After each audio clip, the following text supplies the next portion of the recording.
आपण दिलेत 31 तारखेपर्यंतचे ऑगस्ट महिन्याचे आणि अनेक भाग 1 ऑगस्टला किंवा 31 जुलैला उद्याच्या आपला परतीच्या प्रवासाबद्दलचा अंदाज देखील जाहीर होणार आहे। तत्पूर्वी तो आपण तारखा जाहीर अगोदरच केल्या आहेत, पण जे रिपोर्ट असतात, जे रिपोर्ट आपले सत्यामध्ये उतरले त्याच रिपोर्टवरती पुन्हा छाप मारायची आपल्याला तारखा वगैरे शेवटपर्यंतचा दिवाळीपर्यंतचा प्रवास कसा राहील हेही पाहणार आहोत। या व्हिडिओमध्ये उद्याची 31 जुलै काही भागांना ढगफुटीसारखी तर अतिवृष्टीसारखी पर्जन्यवृष्टी करणारी जी काही कंडिशन्स आहेत त्या तालुक्यांची, त्या जिल्ह्यांची नावं याच व्हिडिओच्या शेवटपर्यंत आपण पाहणार आहोत। आज 30 जुलैला तुम्हाला मी सकाळी पण अंदाज दिलाय, काल 4-5 दिवसापासून सांगतोय की ह्या 3-4 दिवसामध्ये महाराष्ट्र व्यापणार आहे। पश्चिम महाराष्ट्रामध्ये आगेकूच झालेली आहे। जो तुम्ही पश्चिम महाराष्ट्राचा हा जो काही भाग आपण बघतोय, थोडा नेटवर्कचा इश्यू आहे, ह्या भागापर्यंत जे काही कमी दाब बंगालच्या उपसागरातून बाष्प आणतंय खानदेशपर्यंत, विदर्भापर्यंत आणि तेच महाराष्ट्राच्या दिशेने हा पाऊस सरकतोय। वारे भलेही आपल्याला पश्चिम पूर्व दिसत असले तरी त्याचा जो दाब आहे ढगांचं बाष्प ढकलण्याच्या बाबतीमध्ये ते चांगलं प्रभावी आहे।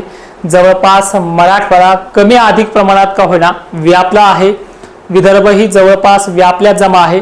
जे पर्जन्यमान भाग होते त्यांना बारीक पडायचा तिथे देखील मोठा पडतोय, ते आपण कमेंटमध्ये पाहूयाच।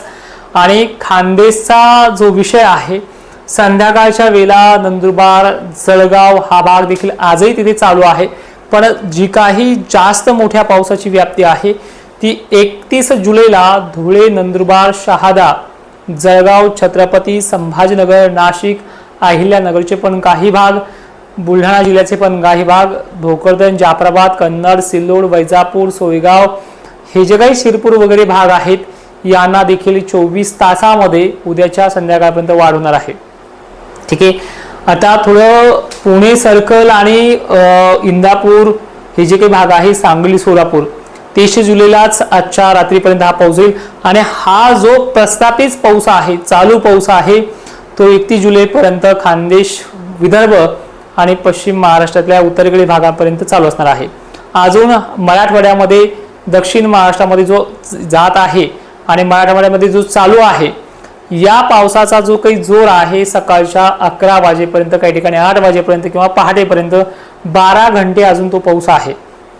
त्यानंतर दुसरा जो टप्पा आहे, जे उघडीप मागतायत ते शेतकऱ्यांना, यामध्ये एक व्यवस्थित असं सजेशन आपण केलेलं आहे की 3 दिवस 1 ऑगस्ट, खरं तर उद्या सुद्धा लातूरसह नांदेड, जालन्यामध्ये थोडी उघडीप पाहायला मिळेल दुपारनंतर, पण वारे जोराने आहेत, बारीक बुरबुरचे सटकारे याच्यामध्ये राहतीलच।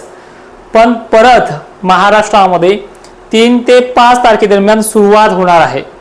सुरुवात 3 तारखेला, 2 तारखेला सुद्धा नांदेड वगैरे भागात पाऊस आहे, मोठी उघाड नाहीये, मोठा असा तुम्हाला 4-5 दिवस कामं करतील असं नाही, हा ते करताही येतील।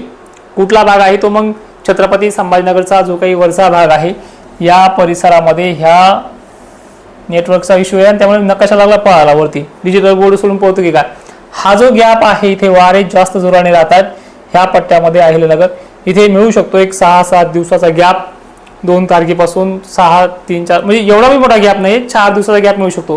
पण हा जो काही नांदेड पट्टा इथे आता नकाशाची नावं आपण हाईड केलेले, मॅप पण हाईड केला, फक्त वाऱ्याचा आणि ह्याचं डायरेक्शन दिसते।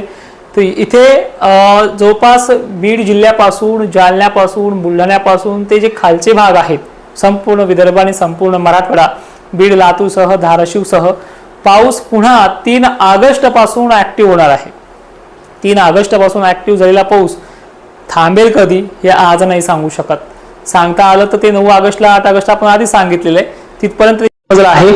पण ज्यावेळेस 3 ऑगस्टला हा चालू होईल, 3, 4 आणि 5 ह्या ज्या तारखा आहेत ह्या वाढीव आहेत, म्हणजे ह्या वाढ जसं 26-27ला सुरुवात झाली अनेक ठिकाणी, तसंच सेम पॅटर्न जो आहे तो ह्या 3-4ला सुरुवात करेल, 5 पर्यंत महाराष्ट्राचा 70% भाग येईल आणि परत 6 ऑगस्ट पासून तो 7-8 ऑगस्टला 90%, 95%, 100% भाग यायला सुरुवात करू शकतो। म्हणजे असा पॅटर्न ह्या 2 आठवड्याचा आहे। मग 31 तारखेबद्दल उद्याच्या जुलैच्या बोलायचं झालं तर नाशिककरांना, खानदेशकरांना, जळगावकरांना, छत्रपती संभाजीनगरकरांना अलर्ट आहेत। मग तो उत्तरेकडील भाग असू शकतो किंवा उत्तर महाराष्ट्र आपण सरळ सरळ म्हणू शकतो. अलर्ट म्हणजे काय आहे की काही ठराविक गाव असे आहे की तिथे मोठा पाऊस पडू शकतो, नदी नाल्यांना पाणी सुद्धा येऊ शकतं. आणि जायकवाडी जे धरणाचा विषय आहे आपण 75% सांगितले 2 ऑगस्ट ते 70% झालंय. आता 5% तर कोण्या हालतमध्ये असं बी होणार असे. ठीक आहे, तर मग त्या पावसाचा प्रमाणात देखील वाढ होऊ शकते. कदाचित 75 ऐवजी 80 पण होऊ शकतं. परतीच्या पावसाचं पाणी कुठे ठेवाल ही सुद्धा परिस्थिती गोदाकाठच्या शेतकऱ्यांना देखील पुढील मे महिन्याच्या एका महिन्यानंतर हे प्रश्न उद्भवणार आहेत. आता विषय असा आहे की 3 ऑगस्ट पासून ते 8-9 ऑगस्ट पर्यंत पुन्हा पाऊस आहे. थोडा सुद्धा महाराष्ट्रामध्ये गावानुसार तालुक्यानुसार एक वेगळा गॅप मिळेल, पण असा मोठा 20 दिवसाचा बखाड अजूनही निदर्शनास निघत नाही. ठीक आहे, आता हे समजलं तुम्हाला.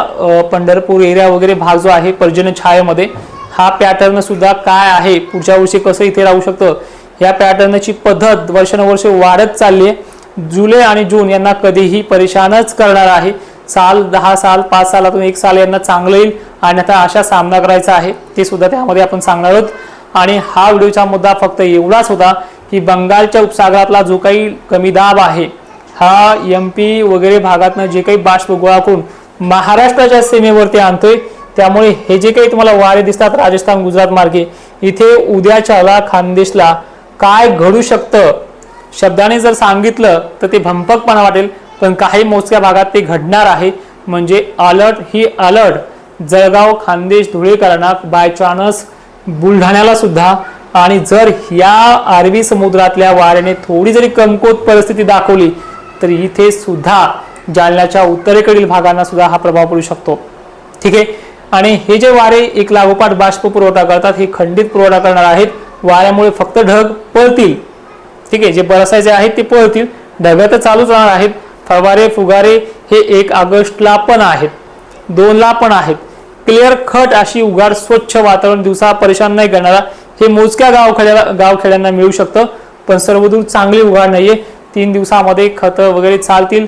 काही ठिकाणी जर जास्त पाऊस झाला तर वापसा होणं पुन्हा पाऊस येणं हे सुद्धा प्रकार घडणार आहेत. आणि महाराष्ट्रामध्ये पुन्हा 3-4 ऑगस्टला परत राज्यामध्ये पाऊस वाढतोय. तो 8-9 ऑगस्ट पर्यंत राहणार आहे, वाढत जाऊन त्यानंतर पुन्हा 4-5 दिवसाचा टप्पा घेईल.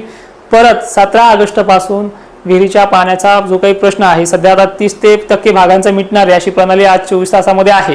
काही ठिकाणी तसं पाणी पडला सुद्धा आहे, पण काही जमीन अशा 3दा वाहून झाला तर तिला थोडंसं अर्धा परस पाणी येईल. काही नदीला पाणी पण गेले, त्यांचे पण व्हिडिओ मिळालेत. अजूनही संध्याकाळी खानदेश वगैरे भागाचे व्हिडिओ यायचे बाकी आहेत, ते सुद्धा होणार आहेत. पण पाण्याच्या बाबतीत विहिरीच्या पाण्याच्या बाबतीत टेन्शन एकानेही घेऊ नका. अजूनही तुम्हाला सांगतो पावसाळा पुढचा जो अध्याय आहे तो खूप खतरनाक आहे. तो येणाऱ्या रिपोर्टमध्ये 1 ऑगस्टला समजून जाईल. जय शिवराय, धन्यवाद.